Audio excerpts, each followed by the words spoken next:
Chicos, entonces, vamos a seguir adelante. Continuación. Esto es continuación del video anterior, el de estequiometría.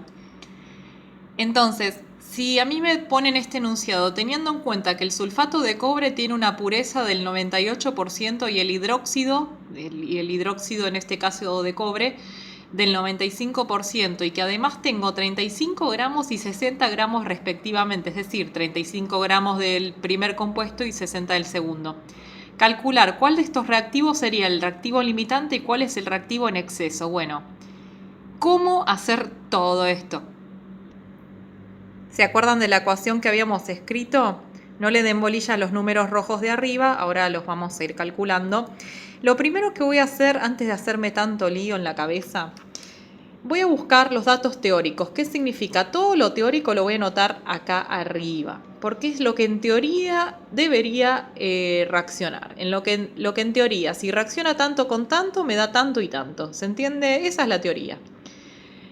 Lo primero que voy a hacer es buscar las masas en la tabla periódica. ¿A qué me refiero con masas? A la masa molecular, es decir, la masa que tendría una molécula, por ejemplo, de este compuesto, de este y de este. Ahora, por ejemplo, vamos a comenzar con la masa del hidróxido cúprico. Empecé por ahí porque es el primer reactivo que aparece. Recordemos que los reactivos en la ecuación química son los compuestos que están de este lado de la flechita, del lado izquierdo. Y en la práctica, ¿cuáles son los reactivos? Las sustancias, como había explicado en otro video, que intervienen para formar otras que son los productos en una reacción química. Entonces, si ustedes buscan en la tabla periódica la masa del cobre, eso ya lo saben hacer. La masa del cobre es 64 gramos. Cuando paso al elemento que sigue pongo más. Uy, perdón, se me corre la hoja. Entonces ahí pongo, como esto está entre paréntesis, ¿ven? Que lo coloco entre paréntesis. 16 más 1, ¿sí? Porque la masa es 16, la masa es 1. Todo eso multiplicado por 2 porque hay un 2 abajo. Este 2 afecta a lo que está en el paréntesis, no afecta a esto. Si hubiera un número grande adelante de todo, afecta a todo, ¿sí? Pero no es el caso. Calculo y me da 132 gramos. Por ende, ahí arriba anoto 132. Yo lo puse en otro color para no confundirme. Este mismo procedimiento lo voy a hacer, ¿ven? Para los 4 compuestos. Me queda así. En el último, en el agua, fíjense que el coeficiente estequiométrico es 2, lo que significa que hay 2 unidades o 2 moles de esto. Entonces, a la masa de esto, la masa molecular, la tengo que multiplicar por 2. Entonces acá yo hice 2 por 1, 2 más 16, ¡ay, por Dios! 18. 18 por 2, 36, ¿sí? Una vez que anoté las masas teóricas arriba, voy a anotar las masas reales abajo. Las masas reales, ¿cuáles son? Las que me da el problema. Ya sean masas, moles, lo que sea, que me da el problema, lo noto todo debajo, miren. Miren los reactivos. Lo que anoté, el problema me decía que tengo 35 gramos de hidróxido de cobre al 98% de pureza.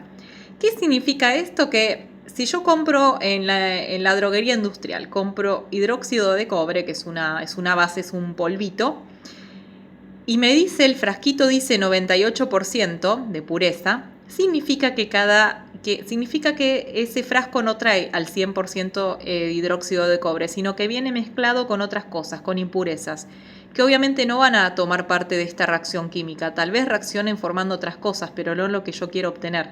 ¿Se entiende? Entonces yo tengo que aplicar ese 98% a ese 35 gramos. Y en el otro reactivo me dice que hay un 95% de pureza, lo que significa que ese 60 gramos le tengo que aplicar la pureza. Recién después de aplicar la pureza puedo hacer todo lo otro. Entonces, si a mí el problema me da un 98% de pureza, esto se lee que cada 100 gramos impuros de ese compuesto, 98 son puros. Por ende, tengo que hacer una regla de 3 simple utilizando el número que me da el problema. En este caso, me había dicho que tengo 35 gramos del hidróxido de cobre. Entonces a ese 35 le aplico el 98% de esta manera. Si no sé sacar el porcentaje en la cálculo, razono de esta manera. Cada 100 gramos impuros hay 98 puros. Eso significa el 98% de pureza. Entonces cada 35, que es lo que me da el problema, y lo que me da el problema siempre es impuro, salvo que me lo aclare. Me da que 34,3 gramos son puros, ese número es el que voy a usar. Entonces, vengo y coloco acá 34,3 gramos. Para el otro compuesto voy a hacer exactamente lo mismo y me va a quedar que 57 gramos son puros. Esos son los datos que voy a usar para el problema. Muy bien, ahora en el próximo videito vamos a ver quién es el reactivo limitante y quién es el que está en exceso para seguir adelante. Muy bien, hasta ahora vayan haciendo estos cálculos, ¿sí?